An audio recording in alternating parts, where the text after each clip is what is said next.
Hi friends, എല്ലാവർക്കും പുതിയൊരു വീഡിയോയിലേക്ക് സ്വാഗതം. ഇന്നത്തെ നമ്മുടെ വീഡിയോ എന്താണെന്ന് തമ്പനയിൽ കണ്ടപ്പോൾ തന്നെ എല്ലാവർക്കും മനസ്സിലായി കാണും. കുട്ടികൾക്കൊക്കെ വളരെ ഇഷ്ടമുള്ള നല്ലൊരു ചിപ്സിന്റെ റെസിപ്പിയാണ് ഞാൻ ഇവിടെ കാണിക്കുന്നത്. നമ്മൾ വെളിയിൽ നിന്ന് വാങ്ങുന്ന നാച്ചോസിന്റെ ഒക്കെ അതേ ടേസ്റ്റ് ആണിത്.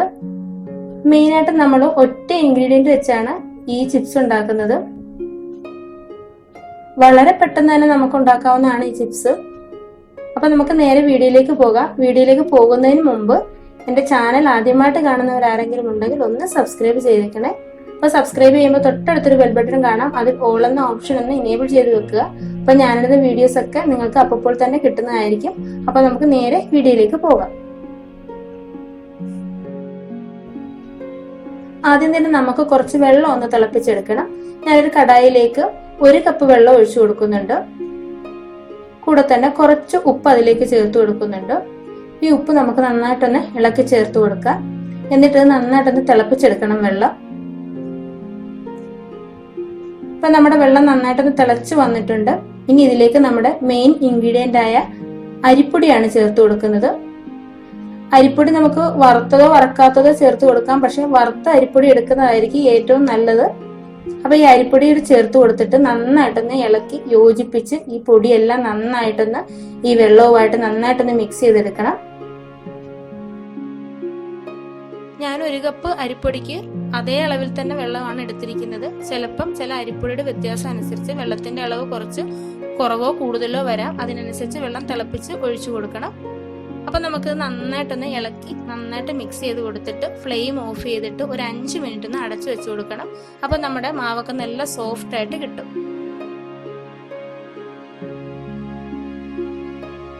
ഇപ്പൊ ഒരു 5 മിനിറ്റ് കഴിഞ്ഞിട്ടുണ്ട്.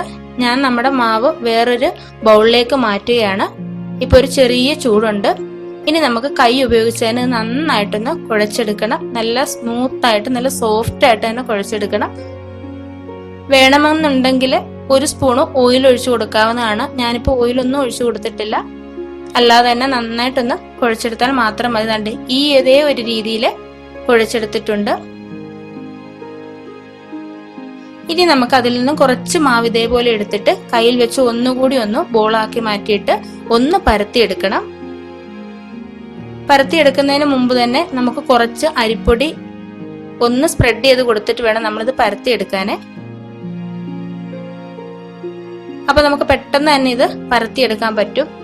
എണ്ണയൊന്നും ചേർത്ത് കൊടുക്കരുത്. ഇതുപോലെ അരിപ്പൊടി ഒന്ന് സ്പ്രെഡ് ചെയ്ത് കൊടുത്തിട്ട് വേണം പരത്തിയെടുക്കാന്. ഒരുപാട് കനം കുറഞ്ഞു പോകരുത്, അതുപോലെ ഒരുപാട് കനവുമായി പോകരുത്. അതേ രീതിയിൽ വേണം ഇത് പരത്തിയെടുക്കാനായിട്ട്. ഈ ഒരു രീതിയിൽ ഞാൻ പരത്തിയെടുത്തിട്ടുണ്ട്. ഇനി ഇതിന്റെ 4 സൈഡിൽ നിന്ന് നമുക്ക് ഇതൊന്ന് കട്ട് ചെയ്ത് കൊടുത്തിട്ടൊന്ന് ഷേപ്പ് ആക്കി എടുക്കാം. ഇനി ഇത് നമുക്ക് 2ആയിട്ടൊന്ന് കട്ട് ചെയ്യണം. നമ്മൾ പരത്തുന്നതിന്റെ വലിപ്പം അനുസരിച്ച് നമുക്ക് 2ആയിട്ടോ 3ആയിട്ടോ ഒക്കെ കട്ട് ചെയ്യാവുന്നതാണ്. ഇനി ഞാനിത് കട്ട് ചെയ്യുന്നത് ട്രയാങ്കിൾ ഷേപ്പിലാണ്. നമുക്ക് ഏത് ഷേപ്പിൽ വേണമെങ്കിലും നമുക്ക് കട്ട് ചെയ്യാവുന്നതാണ്. പക്ഷെ നമുക്ക് കാണാൻ രസവും അതുപോലെ നാച്ചോസിന്റെ അതേ ഷേപ്പ് കിട്ടുന്നതിന് വേണ്ടിയാണ് നമ്മളിത് ട്രയാങ്കിൾ ഷേപ്പിൽ കട്ട് ചെയ്യുന്നത്.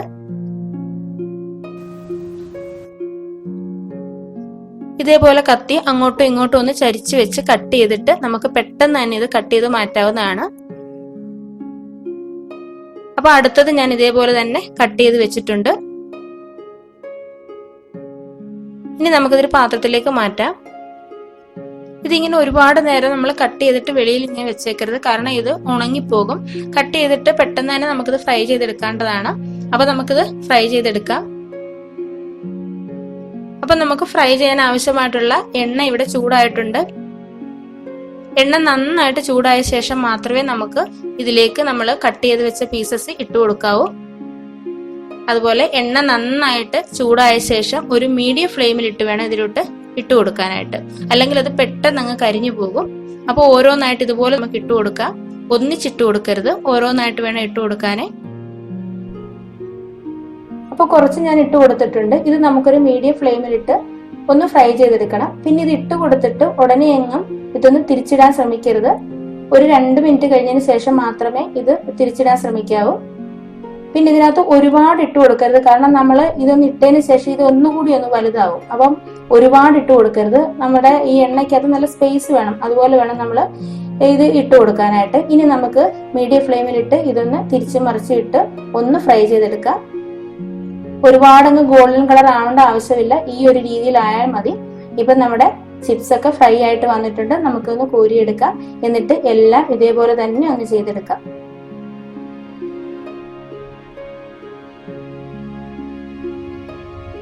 അപ്പൊ നമ്മുടെ ചിപ്സ് ഒക്കെ എല്ലാം ഇവിടെ റെഡി ആയിട്ടുണ്ട്.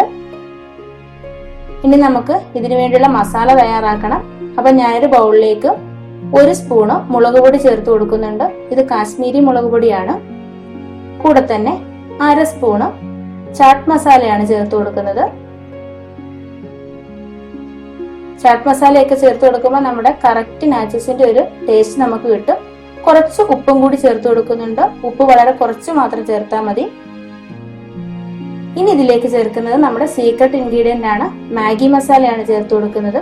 ഈ മാഗി മസാല ചേർത്ത് കൊടുക്കുമ്പോൾ നമ്മൾ വെളിയിൽ നിന്നും മേടിക്കുന്ന അതേ ചിപ്സിന്റെ കറക്റ്റ് ഫ്ലേവർ തന്നെ നമുക്ക് കിട്ടും. ഒരുപാടൊന്നും ചേർത്ത് കൊടുക്കണ്ട, കുറച്ച് മാത്രം ചേർത്ത് കൊടുത്താൽ മതി. നിങ്ങളുടെ കയ്യിലെ ചാട്ട് മസാല ഇല്ലെങ്കിൽ ഈ മാഗി മസാല മാത്രം ചേർത്ത് കൊടുത്താലും മതി. അപ്പൊ അതിൽ നിന്നും കുറച്ച് ഞാനൊന്ന് ചേർത്ത് കൊടുത്തിട്ടുണ്ട്. ഇനി നന്നായിട്ടൊന്ന് ഇതെല്ലാം കൂടി നന്നായിട്ടൊന്ന് മിക്സ് ചെയ്ത് കൊടുക്കുക. ഉപ്പ് വളരെ കുറച്ച് മാത്രമേ നമ്മൾ ചേർത്ത് കൊടുക്കാവൂ, കാരണം ഈ ചാട്ട് മസാലയിലും മാഗി മസാലയിലും ഒക്കെ ഉപ്പുള്ളതാണ്. അപ്പൊ നന്നായിട്ടൊന്ന് മിക്സ് ചെയ്ത് കൊടുത്ത ശേഷം നമ്മൾ ഫ്രൈ ചെയ്ത് വെച്ചേക്കുന്ന ചിപ്സ് നമുക്ക് ഇതിലേക്ക് ഇട്ട് കൊടുക്കാം.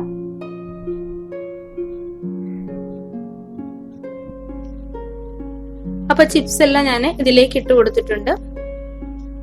ഇനി നമുക്ക് ഇതൊന്ന് അടച്ചു വെച്ചു കൊടുത്തിട്ട് ഈ പാത്രം നമ്മുടെ കയ്യിലെടുത്തിട്ട് അങ്ങോട്ടും ഇങ്ങോട്ടും നന്നായിട്ടൊന്ന് തിരിച്ചും മറിച്ചും കൊടുക്കണം. അപ്പൊ നമ്മുടെ മസാല എല്ലാം ഈ ചിപ്സിലേക്ക് നന്നായിട്ട് സ്പ്രെഡ് ആയിട്ട് കിട്ടും. ഇനി നമുക്കൊന്ന് തുറന്നു നോക്കാം. ദാ നോക്കിക്കേ, എത്ര കറക്റ്റ് ആയിട്ടാണ് നമുക്ക് കിട്ടിയിരിക്കുന്നത്. ആ മസാലയെല്ലാം നന്നായിട്ട് സ്പ്രെഡ് ആയിട്ട് നമ്മുടെ ചിപ്സ് പിടിച്ചിട്ടുണ്ട്.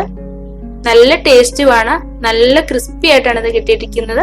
അപ്പൊ എല്ലാവരും വീട്ടിൽ ഇതേപോലെ ഒന്ന് ഉണ്ടാക്കുക, കുട്ടികൾക്കൊക്കെ വളരെ ഇഷ്ടപ്പെടുന്നതാണ്.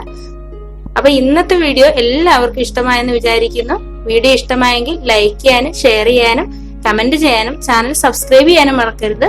അപ്പൊ അടുത്തൊരു വീഡിയോയുമായി കാണുന്നവരേക്കും ബൈ, താങ്ക് യു.